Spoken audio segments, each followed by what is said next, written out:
नमस्कार, स्वागत है आपका के न्यूज में। मैं हूं आपके साथ विशाल पंडित। आप देख रहे हैं खबर उत्तराखंड। रुक करते हैं इस वक्त की सुर्खियों का। खटी में आयोजित सैनिक सम्मान समारोह में सीएम पहुंचे। सीएम धामी ने की घोषणा, मोहम्मदपुर बुढ़िया के नाम पर होगा वीरेंद्र नगर। देहरादून में पानी की किल्लत, सीएम के निर्देश के बाद जिलावार बना के कंट्रोल रूम। अब पानी की किल्लत सताए तो मिलाइए टोल फ्री नंबर। उत्तराखंड में गर्मियों में पानी का संकट, जिले के 143 मोहल्ले संकटग्रस्त। देहरादून समेत इन जिलों में हालत खराब। ये है टोल फ्री नंबर। आकांक्षी विकास खंड कार्यक्रम में दर्ज की गई प्रगति। कपकोट ब्लॉक उत्तराखंड में शीर्ष स्थान प्राप्त किया। हरिद्वार के बारादाबाद बाजार में दिन दहाड़े हाथी ने दी दस्तक। दुकान से आटे की बोरी उठाकर सड़क पर खाया हाथी का सोशल मीडिया पर वीडियो वायरल। उत्तराखंड में मौसम ने बदली करवट। 3 दिन बाद तूफान का अलर्ट। 70 की स्पीड से चलेंगी हवाएं।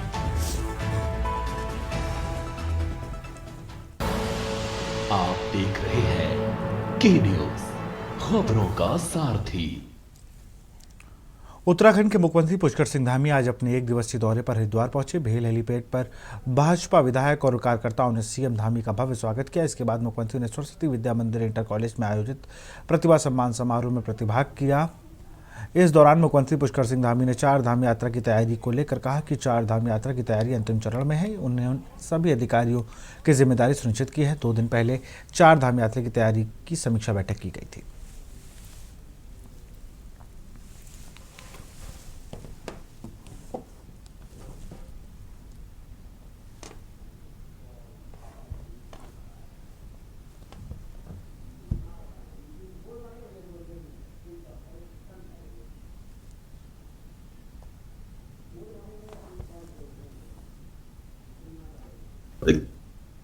संसद ने बहुत ऐतिहासिक काम किया है आदरणीय प्रधानमंत्री श्री नरेंद्र मोदी जी के नेतृत्व में, जो वर्षों से इसके कारण से आज अनेक संपत्तियां जो कब्जाई हुई थी और बिना कानून के चल रही थी।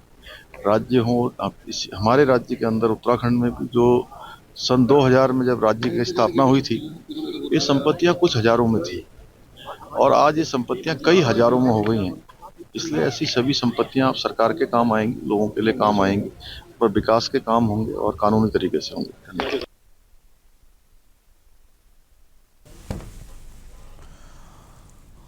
बद्रीनाथ धाम के कपाट खुलने में अब कुछ ही दिन शेष हैं। ऐसे में 4 धाम यात्रा को लेकर जिला प्रशासन की तैयारियां जोरों पर चल रही हैं। चमोली के जिलाधिकारी डॉक्टर संदीप तिवारी ने आज यात्रा मार्ग के महत्वपूर्ण स्थलों का स्थलीय निरीक्षण किया। जिलाधिकारी ने स्लाइडिंग जोन, चटवा पीपल, नंदप्रयाग और कर्णप्रयाग क्षेत्रों का दौरा किया और यात्रा मार्ग की व्यवस्था का जायजा लिया। उन्होंने मौके पर मौजूद अधिकारियों को स्पष्ट निर्देश दिए हैं कि यात्रियों को यात्रा के दौरान किसी भी प्रकार की असुविधा न हो।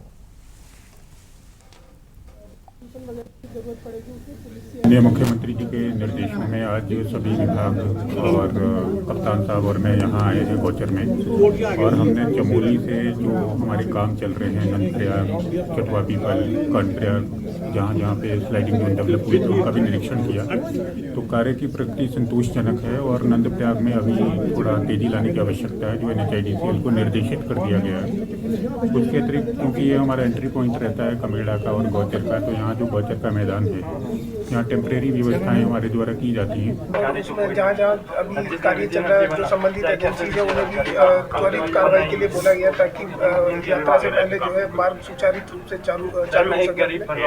उसके अलावा हमने लगातार कस्बों में अतिक्रमण हटाने का आज से हमारा कार्यक्रम स्टार्ट हो जाएगा। जहाँ जहाँ बोतल नेक्स है, जो हमारे ट्रैफिक डाइवर्जन प्लान है वो भी तैयार कर लिया गया। जो जहाँ जहाँ हमारी फोर्स का डिप्लॉयमेंट होना है उसका भी प्रारूप हमने तैयार कर लिया है। जैसे ही यात्रा स्टार्ट होगी उससे पहले पूरा एकजुट होकर जो है यात्रा को सुगम बनाने के लिए हम लोग तैयार हैं।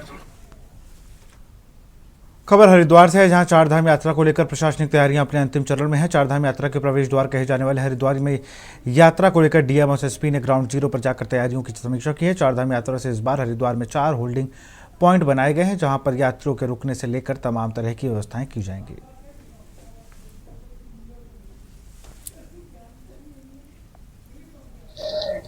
आने वाली 4 धाम यात्रा को देखते हुए यात्रियों को किसी प्रकार की दिक्कत ना हो, इस क्रम में जो व्यवस्थाएं की जानी है उसी के क्रम में आज ये निरीक्षण किया जा रहा है। सबसे पहले हम लोगों ने बैरागी कैंप में निरीक्षण किया है और उसके बाद फिर चमगादड़ टापू का निरीक्षण हुआ है और अब स्कूल में हम लोग आए हुए हैं देखने के लिए। इन सभी जगहों पर चूँकि स्कूल में हमारा रजिस्ट्रेशन होना है, रजिस्ट्रेशन के लिए हमारे 20 काउंटर लगने हैं, उसके अलावा बाकी सारी व्यवस्थाएं होनी है। इसके अलावा होल्डिंग एरिया भी बनाया जाना है, हमारा चमगादड़ टापू में होल्डिंग एरिया बनना है, बैरागी कैंप में बनना है। तो जो भी यात्री आ रहे हैं, अगर किसी वजह से ऊपर भीड़ होती है, दिक्कत होती है, लोगों को कुछ समय के लिए रोकना पड़ता है, तो उनको किस प्रकार से व्यवस्था की जाए, किस प्रकार से उनको बैठने की व्यवस्था हो, लेटने की व्यवस्था हो, उनको किस प्रकार से विभिन्न जो हमारे धर्मशाला हैं, होटल्स हैं, उनके बारे में जानकारी मिल सके। सुरक्षा को लेकर क्या है? आगामी चारधाम यात्रा के मद्देनजर हम सभी लोग आज स्थलीय निरीक्षण पर आज आए हैं और 3 जो हमारे मेन पॉइंट्स हैं जहां पर हमारा होल्डिंग एरिया के साथ साथ जो रजिस्ट्रेशन का जो क्षेत्र है उसको भी हम लोगों ने चिन्हित किया है। जितने भी यात्रीगण यहाँ आएंगे जो चारधाम यात्रा आगे यहाँ से प्रारंभ करेंगे उनका रजिस्ट्रेशन के जो क्षेत्र है उसमें करीब हमारे 20 काउंटर यहाँ पर लगेंगे जिसमें सुरक्षा के इंतजाम दिए करे गए हैं। साथ में होल्डिंग एरिया में हमारे कितना वाहन वहाँ पर खड़े होंगे उनका डाइवर्जन प्लान वो सभी आज हम लोगों के द्वारा स्थलीय निरीक्षण में देखा गया। मुझे उम्मीद है कि हम लोग एक अच्छी चारधाम यात्रा को संपन्न कराएंगे। खबर ऋषिकेश से है। चारधाम यात्रा पर आने वाले श्रद्धालुओं की सुविधाओं को देखने के लिए अपर पर्यटन सचिव अभिषेक रोहिल्ला ऋषिकेश पहुंचे। उन्होंने यात्रा पंजीकरण कार्यालय परिसर का विभाग के अधिकारियों के साथ निरीक्षण किया। इस दौरान उन्होंने ऑफलाइन पंजीकरण काउंटर की भी व्यवस्था को बारीकी से देखा। श्रद्धालुओं को गर्मी से बचाने के लिए टेंट, पंखे, कूलर की व्यवस्था के साथ साथ पीने का ठंडा पानी, शौचालय और विश्राम गृह की उचित व्यवस्था करने के निर्देश दिए गए हैं। अपर पर्यटन सचिव अभिषेक रोहिल्ला ने बताया कि चारधाम यात्रा पर आने वाले श्रद्धालुओं को ऑफलाइन पंजीकरण कराने के लिए भी इस बार दिक्कतों का सामना नहीं करना पड़ेगा।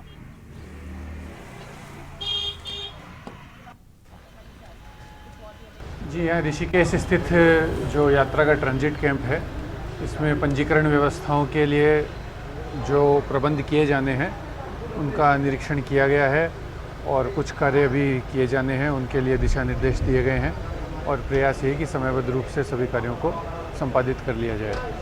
सर, अभी तक कितने यात्रियों ने ऑनलाइन पंजीकरण करवा दिया है और कितने काउंटर बनने जा रहे हैं? कहा जा रहा है कि धर्मशालाओं में भी यात्रियों के लिए पंजीकरण की सुविधा होगी। अभी तक कितने रजिस्ट्रेशन हुए हैं, तो अगर जानकारी संक्षेप बताएं। देखिए, यात्रियों का जो पंजीकरण है वो निरंतर पोर्टल के माध्यम से हो रहा है।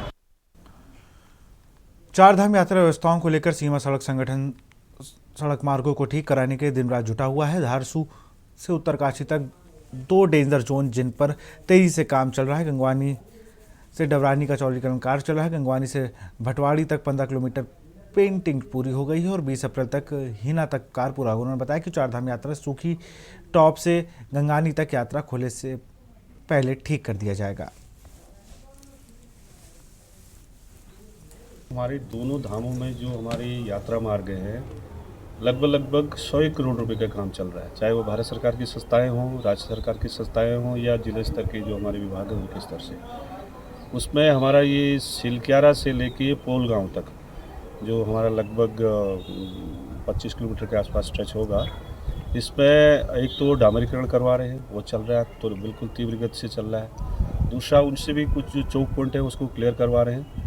तो मुझे लगता है कि ये वाला जो शिलकारा से पोल गांव वाया जो राड़ी टॉप होता है उसमें भी इस बार कोई दिक्कत आने की हमें संभावना नहीं लग रही है। तो रोड मोरालेस कंप्लीट हो चुकी है।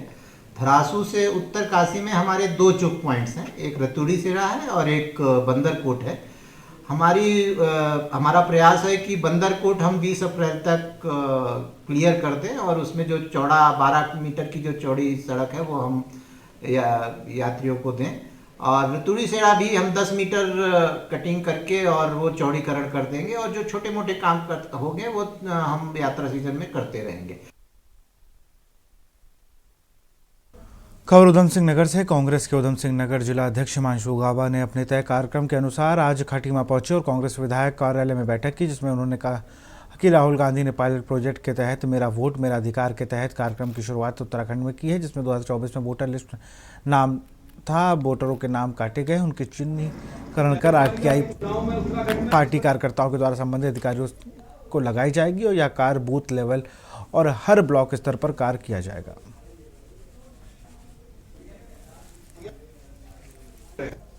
अधिकार की मुहिम हमने करी है। माननीय राहुल गांधी जी ने पायलट प्रोजेक्ट के नाम से इसको उत्तराखंड में लॉन्च किया है, क्योंकि जिस तरीके से अभी चुनाव हुए महाराष्ट्र में, दिल्ली में और हरियाणा में, और जिस तरीके से हमारे अभी निगम के चुनाव हुए उत्तराखंड में, सब में वोटों की धांधली की गई है। मतलब इस बार यहां तक का यह था कि वोटर लिस्ट तक हमें उपलब्ध नहीं कराई गई इस नाम पे कि हम नए वोट जोड़ रहे हैं। तो जिस तरीके से महाराष्ट्र में राहुल गांधी जी ने लोकसभा में भी आवाज उठाई कि भाई 43 लाख वोट इन्होंने 6 महीने के अंदर बना दिए। शिरडी में एक ऐसी इंस्टीट्यूट था जहां 7,000 बच्चे पढ़ते थे, वहां पे सारे फर्जी वोट बना दिए गए। इसी तरीके से उत्तराखंड में भी 103 जगह पे चुनाव हुए जहां हमारे नगर पालिका, नगर पंचायत और नगर निगम थे, सब जगह वोटों की धांधली की शिकायतें आई हैं। गुजरात के अहमदाबाद में हुए कांग्रेस के अधिवेशन में सोनिया गांधी हिंदुस्तान और राहुल गांधी हिंदुस्तान जिंदाबाद के नारे लगे, जिसका वीडियो सोशल मीडिया पर जमकर वायरल हो रहा है। जहां इस वीडियो को लेकर भाजपा ने कांग्रेस पर निशाना साधा, तो वहीं भाजपा राष्ट्रीय उपाध्यक्ष युवा मोर्चा नेहा जोशी ने कहा कि कांग्रेस भारत को माता नहीं मानता। ये इतिहास उठाया जाए तो कांग्रेस ने नारा लगाया था जिसमें कहा गया था कि इंदिरा इज इंडिया और इंडिया इज इंदिरा। आगे उन्होंने कहा कि कांग्रेस एक पार्टी नहीं बल्कि एक प्राइवेट लिमिटेड कंपनी है।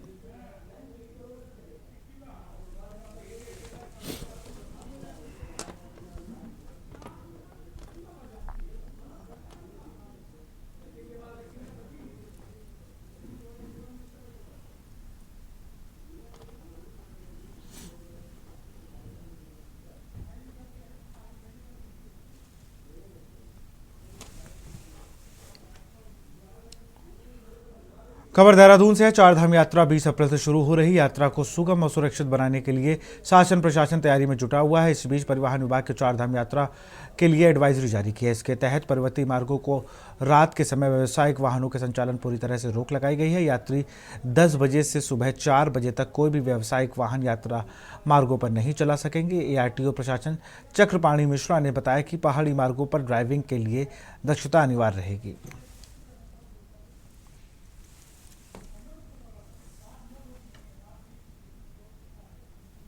ऐसा नियम निर्धारित किया गया है, हमारे नियमावली में भी है कि चप्पल पहन के वाहन संचालित न किया जाए। जो हमारा भौगोलिक परिस्थिति है उसमें बहुत सारे ऐसे क्षेत्र हैं जहाँ पर टेम्परेचर का डिफरेंस भी काफ़ी ज़्यादा रहता है, तो और इसके मद्देनज़र भी सड़क सुरक्षा को देखते हुए ऐसा नियम है, उन नियमों का अनुपालन हम लोग सुनिश्चित करेंगे। नैनीताल में पार्किंग की समस्या हल कराने को लेकर बीते दिनों हुई बोर्ड की बैठक में अशोक पार्किंग को डबल स्टोरी बनाने के लिए प्रस्ताव पारित होने के बाद आज भूमि पूजन के बाद पार्किंग निर्माण कार्य शुरू कर दिया गया। भाजपा के जिला योजना समिति सदस्य अरविंद पड़ियार ने कहा कि प्रदेश सरकार का आभार व्यक्त करते हुए प्रदेश के मुख्यमंत्री पुष्कर सिंह धामी नैनीताल में पर्यटन को बढ़ावा देने के मकसद से लगातार विकास कार्य करते आए हैं।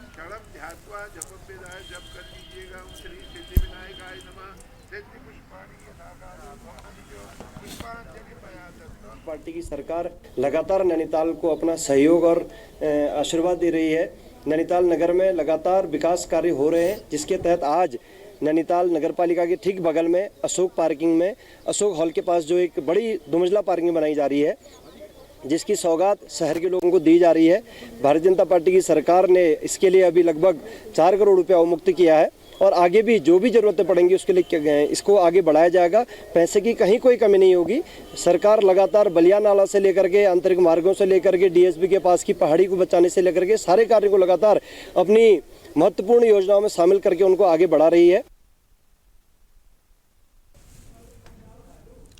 विकासनगर के सैया क्षेत्र में एक चलते लोडर वाहन में अचानक आग लग गई, जिसमें रखा लाखों रुपए का परचून का सामान व उक्त वाहन जलकर राख हो गया। गनीमत यह रही कि समय रहते चालक व एक अन्य व्यक्ति ने सूझबूझ परिचय देते हुए वाहन को साइड में लगाकर बमुश्किल अपनी जान बचाई। दरअसल बताया जा रहा है कि आज दोपहर एक ULT वाहन सैया की एक दुकान में हजारों रुपए की कीमत का परचून का सामान भरकर निकला था। वाहन सही सलामत सैया पहुंचा पाता सैया से कुछ किलोमीटर पहले ही चलते वाहन में अचानक आग लग गई, जिससे देखते ही देखते विकराल रूप ले लिया।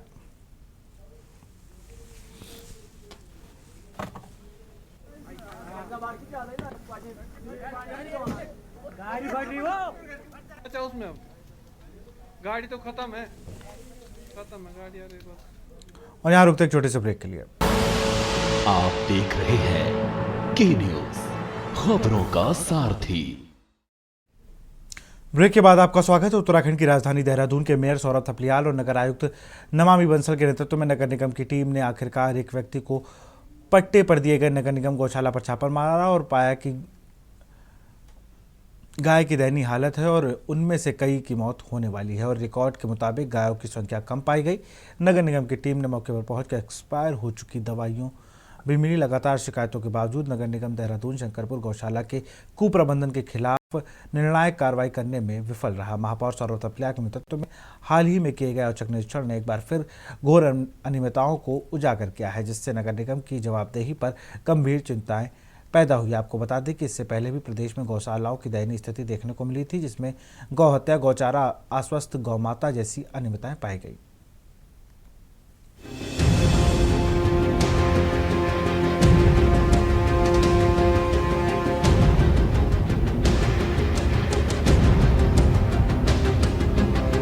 आपको बता दें, देहरादून जिले में शंकरपुर गौशाला को उसी व्यक्ति को पट्टे पर दिया गया है जिस पर रतनपुर और ऋषिकेश में भी गायों की उपेक्षा का आरोप लगाया गया था। उन्होंने ये भी दावा किया है कि शंकरपुर में रिकॉर्ड और जमीनी स्थिति में पूरी तरीके से अंतर है, जिसमें करीब 225 गौवंश गाय मिले हैं और 11 गौवंश बुरी तरीके से हालत में मिले हैं। इन खामियों के बावजूद गौशाला का प्रबंधन करने वाला व्यक्ति निगम में बड़ी मात्रा में धन वसूल रहा है। कथित तौर पर निगम रतनपुर में गौशाला के लिए भी भुगतान कर रहा था, जिसका प्रबंधन भी बुरी तरीके से खराब था और लगातार सार्वजनिक शिकायतों के कारण इसे बंद करना पड़ा।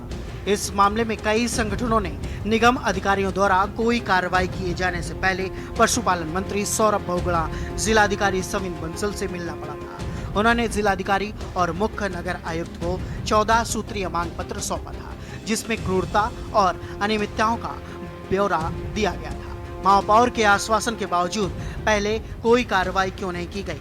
बार बार की शिकायतों को नगर निगम ने क्यों नजरअंदाज किया? हमने शंकरपुर गौशाला में जाकर और वहां पर हमने कुछ अनियमितता पाई, तो फिर उनके खिलाफ हमने एफआईआर वहां पर दर्ज करी। साथ ही अन्य गौशालाओं में भी हम जाएंगे और जहां पर भी हमें अनियमितताएं मिलेंगी वहां पर हम कठोर कार्रवाई करेंगे। जो ये निरीक्षण होते हैं, ये निरीक्षण होते ही इसलिए हैं कि कहीं पर अगर कोई भी कमी मिलती है सरकार को तो उस पर गंभीर एक्शन लिया जाता है और उस पर ध्यान दिया जाता है। तो ये औचक निरीक्षण समय समय पर धामी सरकार के रहते हमेशा होते चले आए सभी विभागों में और सभी केंद्रों में। तो इस केंद्र में भी जो निरीक्षण हुआ है और उसमें इस तरीके की कोई चीजें पाई गई हैं तो उस पर निश्चित तौर पर हमारी सरकार उसको लेकर गंभीर है और जो पाए गए हैं उस पे जांच का ये विषय है और निश्चित रूप से जांच होगी और स्पष्ट किया जाएगा कि इस तरीके की जो थोड़ी बहुत कमियां आई हैं वो किस रूप में आई हैं, किस जगह से आई है। लेकिन हमारी सरकार हर चीज का एक्शन त्वरित लेती है। कहीं भी कोई भी खामियां या कमियां नजर आती है तो उसको बख्शा नहीं जाता है। जीरो टॉलरेंस की नीति के तहत लगातार हमारी सरकार कार्य कर रही है। अभी उसकी मुझे लगता है कि जांच चल रही है, लेकिन ये बहुत सराहनीय कदम है मेयर साहब का कि जिन्होंने प्राथमिक दृष्टिकोण से जो सनातनी मान बिंदु हैं उनकी रक्षा की एक शुरुआत की है। वरना पूर्व में अलग अलग समय पे अलग अलग मेयर भी बैठे, लेकिन गौ रक्षा के लिए किसी ने चिंता नहीं की। लेकिन सौरभ बहुगुणा जी के सौरभ थपलियाल के द्वारा जिस प्रकार के कदम उठाया गया कहीं ना कहीं बहुत सराहनीय है। और मुझे लगता है सिर्फ एक गौशाला की ही नहीं बल्कि जिस प्रकार जो नगर निगम का अधिकृत कांजी हाउस जो यहाँ पर केदारपुरम में भी है उसको भी वो व्यवस्थित करें और जितनी भी गौशालाएं अनुदान से चल रही हैं नगर निगम के, उनकी व्यवस्था के साथ साथ उनकी जिम्मेदारी नगर निगम भी छोड़े ना। उनको जिम्मेदारी के साथ साथ देखना चाहिए कि वहाँ व्यवस्था किस प्रकार की है और अगर सुचारू नहीं है उन्हें सुचारू करने की दिशा में क्या कदम हम सामाजिक व्यवस्था के साथ कर सकते हैं। देहरादून में एक मामला सामने आया था देहरादून गौशाला का, जिसमें 700 गोवंश जो है वो कहीं ना कहीं भूख से जो है प्रताड़ित थे। उनमें से कुछ जो गौ माता थी उनका निधन भी हुआ, वो मरी भी भूख के मारे। और उसमें भी अगर आप देखेंगे तो 2 करोड़ रुपए जो है सरकार द्वारा जो एनजीओ को चला रही थी उसको दिए गए थे, पर उसके बावजूद भी तमाम जो गौ माता हैं वो भूख के मारे, क्योंकि उनको वहाँ पर जो है राशन नहीं मिलता था, उनको जो है समय पर खाना नहीं दिया जाता था, चारा नहीं दिया जाता था, जिसके चलते कई गौ माता की जो है हत्या हुई थी। तो इस तरह के मामले भारतीय जनता पार्टी की सरकार में लगातार उजागर हुए हैं और एक बार फिर से शंकरपुर गौशाला का मामला सामने आया है। इस पर निष्पक्ष जांच होनी चाहिए। जांच के नाम पर सरकार को खाना पूर्ति नहीं करनी चाहिए। इस पर जो है परिपक्वता के साथ इसकी जांच होनी चाहिए जब विषय सामने आया है, और इसकी सच्चाई जो है वो सबके सामने आनी चाहिए, और जो भी दोषी हो उन दोषी को जो है उन दोषी पर जो है कानूनी कार्यवाही होनी चाहिए। देहरादून मेयर के औचक निरीक्षण में दयनीय स्थिति में पड़े पशु एक्सपायर हो चुके, दवाइयां, प्राथमिक उपचार की कमी और गायब रिकॉर्ड पाए गए। मौजूद पशुओं की संख्या पंजीकृत पशुओं की संख्या से 225 कम थी और मृत पशुओं की पहचान की अंगूठियां वापस नहीं की गई। जिला प्रशासन को कार्रवाई करने में इतना समय क्यों लगा? विपक्ष ने इसे सरकार की घोर लापरवाही बताया है। देखिए, यूकेडी हमेशा सनातन धर्म की और हमेशा जो एक सभी धर्मों को एक साथ लेकर चलने वाली दल है, चलने वाली पार्टी है। इसमें हमें खेद है कि जो भाजपा शासित उत्तराखंड है और उत्तराखंड में जो अपने आप को सनातनी, प्योर सनातनी, कट्टर सनातनी बोलते हैं और धर्म विशेष को इस पर इंगित करते हैं, उन लोगों के राजकाज में, उन लोगों के देखरेख में इतना बड़ा अगर घोटाला होता है तो ये बड़ी शर्म की बात है। और ये इससे भी बड़ी शर्म की बात एक और है कि ये तो नगर आयुक्त महोदय के या किसी और टीम द्वारा ये इस बार चेक किया, न जाने ये घोटाले कब से हो रहेंगे। और ऐसे ही गौशाले हमारे उत्तराखंड में और जहाँ कहाँ चल रहे हैं। मैं शैलेंद्र डोभाल काली सेना का यहाँ पर नेतृत्व कर रहा हूँ, प्रदेश अध्यक्ष हूँ मैं काली सेना का। और आज जो खबर ये मैंने भी न्यूज़पेपर में देखी थी, शंकरपुर में 250 गायों का इस प्रकार से जो है बड़ा मतलब जो है दुख की बात है जो है कि यहाँ देवभूमि में इस प्रकार से कौन ये लोग हैं जो इस प्रकार से ये मिले हुए हैं जो है, और किन किन लोगों से मिले हुए हैं। और 250 गायों का लापता होना या उनको गायब करना, ये बहुत बड़ा कहीं ना कहीं बहुत बड़ा षड्यंत्र है। इसकी मैं सरकार से भी मांग करूँगी कि जांच होनी चाहिए। और नगर निगम के द्वारा इनको हर महीने 15 लाख रुपए देना, मतलब वो 15 लाख रुपए जाकर रहा जो है, इसका मतलब ये गायों को ये इधर उधर गायब कर रहे हैं और जो पैसा है ये अपनी जेब में डाल रहे हैं। तो कहीं ना कहीं बहुत बड़ा दुर्भाग्य है उत्तराखंड देवभूमि के। हालांकि निरीक्षण के बाद मेयर थपलियाल ने गौशाला का प्रबंधन करने वाली संस्था के खिलाफ एफआईआर दर्ज करने का निर्देश दिया है। हालांकि यह एक सकारात्मक कदम है, लेकिन यह देखना भी बाकी है कि क्या इससे वास्तव में सुधार होगा या महज एक इशारा बनकर रह जाएगा। क्या निगरानी के लिए जिम्मेदार पशु चिकित्सा अधिकारियों को भी जवाबदेह ठहराया जाएगा? यह घटना नगर निगम की निगरानी के बारे में व्यापक चिंताएं पैदा करती है। नगर निगम देहरादून में एक शिकायत प्रकोष्ठ है, फिर भी कहीं ना कहीं शिकायतों को अनदेखा किया गया है। क्या पशु कल्याण की रक्षा करने में सरकार विफल हो रही है? भविष्य में ऐसी लापरवाही को रोकने के लिए क्या उपाय किए जाएंगे? शंकरपुर गौशाला का मामला प्रशासन के लिए एक चेतावनी है। नगर निगम प्रशासन जमीनी हकीकत को समझ पाता है या नहीं, आने वाला समय बताएगा। Uttarakhand desk report.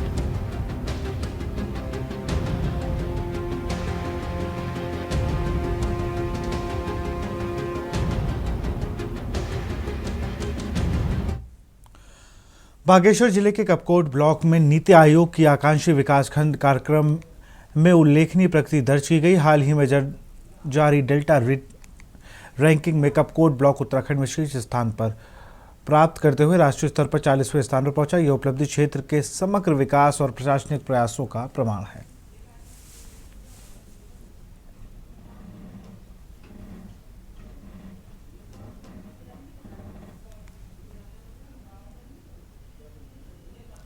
नई टिहरी चार धाम यात्रा को जोड़ने वाले ऋषिकेश कर्णप्रयाग रेलवे लाइन को अब मथेला मरोड़ा के मध्य रेलवे लाइन बिछाने की मांग को लेकर बीजेपी विधायक किशोर उपाध्याय ने पत्र का जवाब केंद्रीय सूचना प्रौद्योगिकी मंत्री भारत सरकार ने रेलवे अधिकारियों को दे दिया है। आज अपने आवास पर पत्रकारों से वार्ता करते हुए विधायक ने कहा कि मलेथा मरोड़ा के मध्य अगर रेलवे लाइन बिछती है तो टिहरी जनपद भी जुड़ जाएगा और स्थानीय लोगों को रोजगार भी उपलब्ध हो जाएगा। होगा कि जिसने यमुनोत्री और गंगोत्री अलकनंदा से लेकर के सारी नदियां हैं और हम इस देश की 63% जनसंख्या को हर तरह का जो है, तब चाहे वो औद्योगिक है, तब चाहे वो पीने का है, तब चाहे सिंचाई का है, वो